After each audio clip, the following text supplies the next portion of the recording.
اعوذ باللہ من الشیطان الرجیم، بسم اللہ الرحمن الرحیم۔ شروع خدا کا نام لے کر جو بڑا ہی مہربان نہایت رحم کرنے والا ہے۔ السلام علیکم ورحمۃ اللہ وبرکاتہ۔ تمام سامعین کو ہمارے چینل کی طرف سے خوش آمدید۔ مجھے امید ہے کہ آپ سب لوگ خیریت سے ہوں گے۔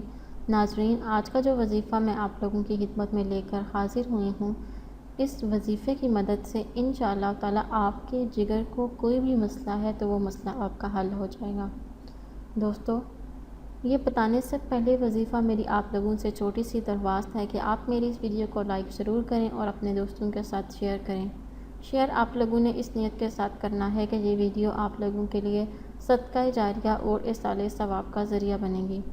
دوستو، ہو سکتا ہے کہ آپ کے شیئر کرنے کی وجہ سے کسی انسان کی بہت بڑی پریشانی یا مشکل حل ہو جائے اور اس کا ثواب آپ کو بھی ملے گا۔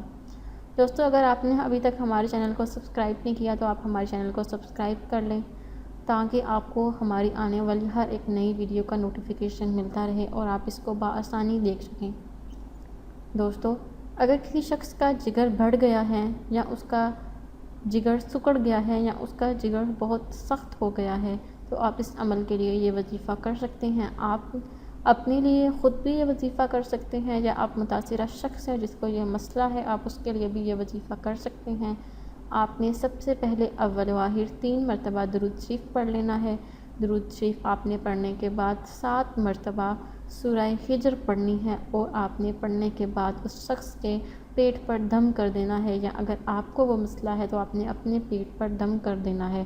انشاءاللہ تعالیٰ آپ کے جگر میں کوئی بھی مسئلہ ہوگا، کسی قسم کی بھی تکلیف ہو جائے گی، وہ تکلیف آپ کی ختم ہو جائے گی اور آہستہ آہستہ آپ کو آرام ملنا شروع ہو جائے گا۔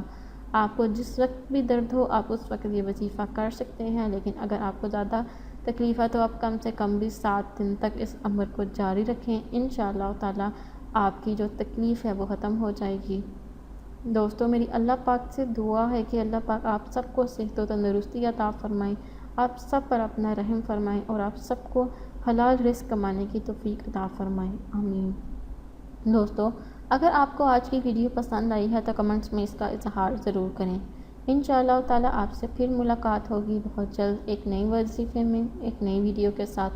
مجھے اپنی دعاؤں میں یاد ضرور رکھیے گا۔ اللہ حافظ و ناصر۔